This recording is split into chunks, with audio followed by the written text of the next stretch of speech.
Gigil na talaga mga kababayan yung ating mga mamamayang Filipino kay Maudi. Bakit anya Mr. Maravillas? Based kasi mga kababayan sa survey ng nagbabagang mga balita at pagtalakay sa mga isyu ng lipunan. Bulsa, opinyon, banat at paglalantad sa katotohanan. Bulsa, what you see is what you get. You decide. Okta Research, 55% sa mga natanong gusto nang isurrender si Digo. Gusto na siyang isurrender. Ipakaladkad na niya yan sa International Criminal Court. Ayan po, ang pinaka-latest na balita ngayon, published by Politico News. Ibigay na si Rody Duterte. 55% of Pinoys back Philippine cooperation with ICC in drug war probe. Ika talaga niya, Mr. Maravillas. Matutuluyan na niyan si Harry Roque. Masiraan na niya ng bait. Hindi na kasi makatulog si Harry Roque, mga kababayan, kasi yung amo niya, si Digong, mga kababayan, anytime niya pwedeng aristohin ng ICC. Diba? Ayaw maniwala sa sinabi ng ating gobyerno. Wala man na niyang ganon. Yan tuloy, sa kakapropaganda mga kababayan ni Harry Roque, yung epekto sa kanila, negatibo tuloy mga kababayan, lalo na nakumbinsi yung mga mamamayang Pilipino na kailangan na niyang isurrender si Digong sa ICC. Ayan po, mga kababayan, 59% gusto tayong bumalik na sa ICC as member. 55% sa mga Pinoy, dapat daw na mag-cooperate tayo sa investigasyon ng ICC. Sa mga kababayan, tira niya Mr. Maravillas na nakarating na sa iyo yung balita na yung Magdalo Group nagpa-survey din. Pasok niya sa top 3 si Digong sa senatorial survey. May nag-share po sa atin ng balita. Ang masama doon sa pa-survey ng Magdalo Group, si Super Ate, mga kababayan, pang 11 na lang. Ano nangyari kay Super Ate? Ayan po, pang 11 na lang si Super Ate. Malapit na pong makalabas sa Magic 12. Yan kasi anya Mr. Maravillas. Sa kakadikit niya sa mga Duterte. Pero si Digong top 3. Bakit ganon? Sa bagay noon, top 1 si Digong, 1 and 2. Pero ngayon, bumagsak siya sa top 3. So, bumababa. Pero mas matindi yung latay. Kay Super Ate, mga kababayan. Pang-11 na lang, galing sa pang-4. Bumubulusok na, mga kababayan, si Super Ate. But before ko ibigay sa inyo yung mga kwentong yan, the full story po, click subscribe muna dito sa ating YouTube channel and hit the notification bell para lagi po kayong updated sa mga kaganapan dito sa ating bansa.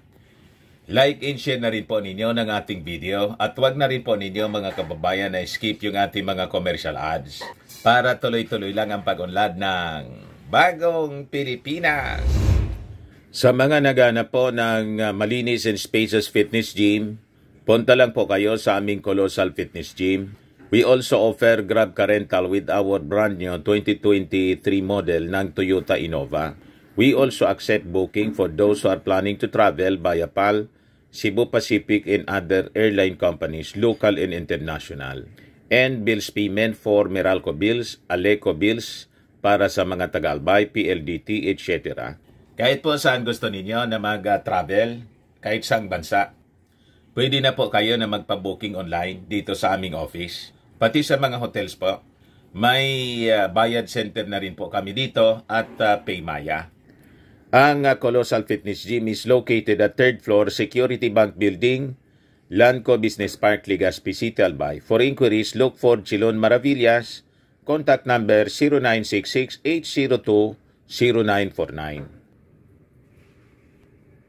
Yan po aming Innova. Lagi na pong matao sa amin. Na-set up na rin yung mga bagong gym equipments. May treadmill na rin po kami. Ito po yung bagong product naming binibenta, iGlow Serum, whitening po siya. O, tingnan niyo yung epekto sa aking anak na architect entrepreneur, Riz Maravillas. O, before and now, kanya rin po itong negosyo. Sa mga inquiries po, contact nyo na lang siya sa kanyang FB, Riz Maravillas. Ito naman po, Firmax Firming and Lifting Cream, pinapahid po sa mga pulses and affected area. Mainam po sa paninigas na mga kaso-kasuan, pati sa mga pains. Ito po, Automax Radiant Serum. Sa mukha naman yung application. Anti-aging po siya. You will look 10 years younger than your age. Sa mga cancer patients naman po, baka lang gusto ninyo itong itry. Ningxia Red Mix Fruit Drink. Hindi man po siya gamot, food supplement siya. Kaya lang, gawa siya mga kababayan sa goji berry. Yung goji berry, may anti-cancer properties. O ngayon, yung mga inquiries po ninyo, dumiritso na lang kayo sa aming messenger sa Facebook para masagot namin agad. Ayos pa? Ayos na ayos niya, Mr. Maravillas. Balikan natin yung ating kwento, mga kababayan, na 55% sa ating mga mamamayang Filipino gusto nang ipakaladkad si si Digong, mga kababayan, sa International Criminal Court. Talaga niya, Mr. Maravillas, na turn off yung mga mamamayang Filipino. Majority na siya po. 55%, oh. Kasi naman na niya, Mr. Maravillas, talagang grabe yung pinagagawa ni Digong. Hindi na lang tumulad sa ibang mga previous leaders natin na after sila na makapaglingkod ng 6 years, na nahimik na po. Nakamasid na lang at hindi sila nagkokomento. Ay, tingnan ninyo si Era po. Hanggat hindi siya tinatanong siguro, pero kahit siguro ayaw na niya na magsalita. Kahit nga po si GMA ngayon, mga kababayan, after na mag-attempt doon sa Congress, na nahimik na po siya. Although, siguro binabantayan pa rin, baka may mga underground. Pero sumumpa na po kay Martin Romualdez ng suporta. Iniwan si iniwan, mga kababayan, si Inday. Ang latest nga ngayon, mga kababayan, all praises siya sa ating Pangulong BBM. Kasi tinulungan po yung kanyang probinsya. Yan Arroyo thanks PBBM for law that will spell progress in Florida Blanca Town. Yan Arroyo gave high praise to President Marcos for helping establish the Pampanga State Agricultural University Florida Blanca Campus in Florida Blanca Town. Kita ninyo si Lugarsi, nananahimik na po kasi hindi umubra yung pagtatangka. Di ba? Si Digong po at saka yung mga aso. Tuta na lang. Pero ang tuta, aso pa. Mga minions na lang. Lalo na si Harimau. Ayawan niyang tumigil sa kanilang mga propaganda at paninira. Kaya naman may daloy yata kay Xi Jinping. Di ba? Pag tumahimik sila, mapoputol yung daloy. Papalapit pa naman, mga kababayan, yung 2025 midterm elections. Kailangang feel na feel po yung kanilang pamimirwisyo. Di ba? Kasi siyempre nakamonitor po yung Beijing. Na niya? Pag hindi, pak! Habang namimirwisyo yung mga Chinese militia at Chinese Navy dito po sa West Philippine Sea. Very active na naman po yung mga ulupong. O, di ba? Pero balikan natin itong kwento na 55% mga kababayan ay payag na. So sabi dyan, 55% of Filipinos favor cooperation. A recent survey shows a majority of Filipinos support government collaboration with the International Criminal Court on the drug war investigation. Geographic variation in support. Support varies regionally. Highest in Balance Luzon at 65%. In lowest in Mindanao at 42%. Mataas pa rin po. Although pinakang mataas dito sa Luzon. Inis na yung mga kababayan natin dito sa Luzon sa pamimirwisyo po nila. Pero tingnan ninyo, mataas pa rin po 42% sa mga taga Mindanao. Gusto na rin isoko si Maudigs sa ICC. Kaya po yung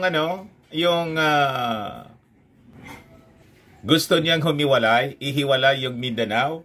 Wala pong support sa mga taga Mindanao other than kay Harimau, kay Panelo. Tapos yung kakarampot mga kababayan na kanyang mga dating opisyal sa kanyang administrasyon. Ganun lang po. Pero yung mga Mindanawan ay ayaw po sa kaisipan ni Digong. Kasi alam nila na panggugulo lang po at wala sa tamang timpla. Epekto yata ng fentanyl. So malamang niya Mr. Maravillas, iyakan na yung mga Duterte. Iyakan pa. Itong impact leadership po, talagang ilinagay po ng mga pictures, yung mga nag-iiyakan sila. Sabi rito, marami-rami ata ang magbabayang magiliw nito. Kinakantsawa ng impact leadership po nito, si Bato. Di ba yung statement niya na dapat na niya magbayang magiliw? Yung mga kabataan, so sabi rito, Octa Research Fellow Dr. David Guido says 59% of Filipinos favor the Philippines rejoining the International Criminal Court based on the tugon ng masa. Fourth quarter 2023 National Survey conducted December 10 to 14, 2023. Additionally, 55% of Filipinos believe the Philippine government should cooperate with the ICC in its investigation of drug-related killings during the Duterte administration. Ayan po, malinaw mga kababayan. Kaya yung mga pinagdadaldal po ni Harry Roque, wala man pong popular support yun. Kasi po, self-serving, dapat na niya ilagay in writing na kontra yung ating Pangulong Bongbong. Hindi pa makontento sa mga pronouncement ng ating Pangulong Bongbong Marcos na hindi makikipag-cooperate yung ating gobyerno. And because of that, nagiging unpopular tuloy, mga kababayan, yung ating gobyerno ngayon. Nadadamay, mga kababayan, sa mga pinagagawa ng mga Duterte. Ano niya, Mr. Maravillas, yung base? Ito yung sabi dito sa survey. Tingnan ninyo, nagbagsakan tuloy. Net satisfaction ratings of top national officials decreased over the past year based on social weather station survey. Tingnan ninyo, President Ferdinand Marcos Jr., positive 47 na lang, good. Galing sa positive 68, very high in December. Last year, si Inday, mga kababayan, very good pa rin. Positive 61, pero galing siya sa positive 77. Excellent. Bagsak rin. Nadamay. Si Senate President Mig Subiri, positive 44, good. Galing sa positive 47 in December last year, 2022. Si Speaker Martin Romualdez, positive 28, moderate. Galing sa positive 37 in December 2022. Bumaba po. Net satisfaction ratings of top national officials decreased over the past year. Kita ninyo yung perception ng mga tao. Damay-damay na tuloy.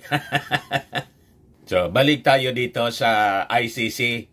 So, sabi dyan, government stands on ICC. Despite public opinion, the Philippine government under President Ferdinand Marcos Jr. does not recognize the ICC's jurisdiction, citing sovereignty concerns. Ito yung ayaw paniwalaan po ni Harry Roque. Gusto nang diktahan yung ating Pangulong Bongbong Marcos sa dapat na gagawin. Inuutosan na yung ating Pangulo. You see? Dapat anya ganito, ganyan. Dapat anya i-put in writing. Mag-memo. Ganon mga kababayan yung ugali ni Harry Roque. Presidente, utusan mo. Di ba? Yung presidente, yung dapat nagbibigay ng utos, siya yung binigyan ng poder ng ating mamamayang Filipino. Hindi kayo. Di ba? And we trust the wisdom of the president. Lalo na sa tulad ninyo na ang gugulo. Di ba? Kayo yung gawa-gawa ng problema ninyo pagkatapos sisisihin ninyo yung ating administrasyon. Yung ating administrasyon, busy po sa mga importanteng dapat na ginagawa para umunlad yung ating bayan pagkatapos wala kayong tigil sa panggugulo sa mga personal ninyong agenda. Yun ang nakakalungkot mga kababayan. Hindi na nga kayo nakakatulong sa pagpaunlad ng ating bansa. Namimirwisyo pa kayo, nanggugulo kayo eh. Harapin ninyo yung problema squarely. I-defend ninyo si Digong sa International Criminal Court.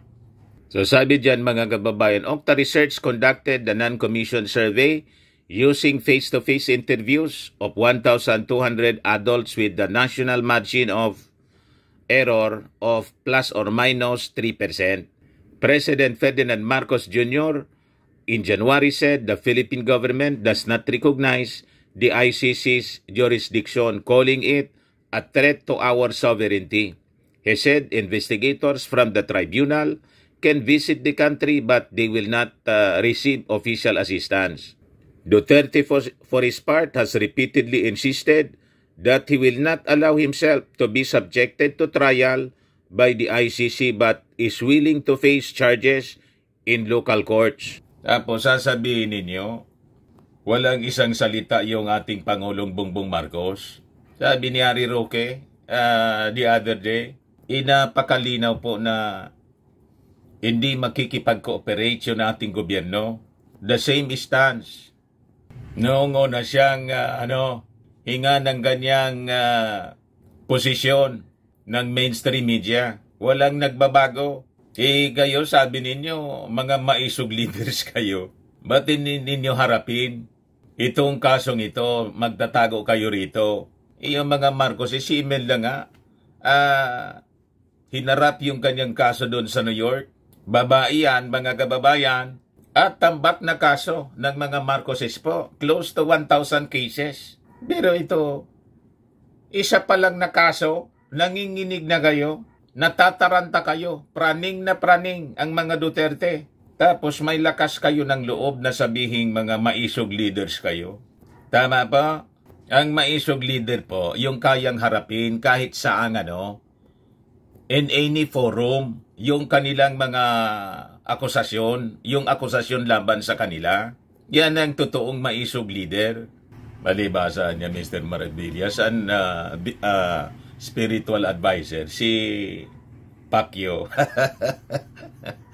Nang sabi, tumakas na daw papuntang China. Di sumunod na kayo doon para at least mabawas-bawasan dito yung problema sa Pilipinas. O ngayon, dito tayo sa next survey po. Yung mga possible senators na ang sabi pwedeng pumasok sa Magic 12 sa 2025 midterm elections. Ayan po, kulelat kakamping. 2 tolfos, si Digong, Macho Black, lead 2025 senatorial race. Sabi po sa Magdalo survey. Kung ano-ano na lang po na survey group yung lumilitaw pag papalapit yung eleksyon. Nagsarili din na survey yung grupo ng Magdalo. But anyway, nirelease ito sa media, patulan natin mga kababayan. Hindi man natin sinasabi na naniniwala tayo dito sa pasurvey nila. I-treat lang natin ito bilang isang news. Di ba? I-news man tayo po eh. Di sino-sino anya Mr. Maravillas yung mga possible na susunod na mga senador. Ayan po, mga kababayan. Number 1 si Erwin Tulfo, 62.4%. Pasok sa pangalawa, si Tito Sen, 54.4%. Si Diggs, number 3, 49.0%. Si Pia Cayetano, number 4, 47.5%. Yung dating posisyon nito, mga kababayan, slot ni Super Ate. Dati si Super Ate naglalaro sa 3-4-5. Number 11 na po dito. Baka niya sinadya naman ng Magdalo Group. O diba? Bakit si Diggs po? Kaaway nila si Diggs. Number 3. Para niya magmukhang credible yung pasurvey nila. Kailangan na niya na i-rumble natin yung mga pangalan. Number 5 si Ben Tulfo. Dalawa ng Tulfo po. Si Bongo number 6, 41.2%. Si Bong Revilla, 41.1%. Si Pacquiao, pasok sa number 8, 38.7%. Number 9, si Ping Lacson, 37.9%. Si Bato, nahulog sa number 10. Dati, 3-4-5 din ito. 34.6%. Si Super Ate po, ang biggest loser po dito. Amy Marcos, 32.2%. Si Lito Lapid, 32.1%. Malapit na po na lumabas sa Magic 12 si Super Ate.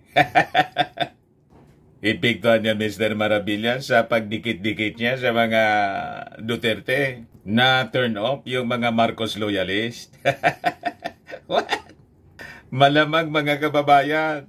Pagkatapos, pasok tuloy kung halimbawa magdesisyon si Digong, pasok si Digong as senator. Ang worst case scenario, pumasok yung kanyang sinusupport na si Digong, siya yung nawala, si Super Ate. Pag ganon. O ngayon, yung mga kakampings or politicos allied with Liberal Party o the second Aquino administration had a lackluster showing in the survey with former Senator Francis Pangilinan placing 13th, former Vice President Leni Robredo 16th, former Senate President Franklin Drilon 21st place, followed by former Senator Paulo Benigno Bam Aquino 22nd place.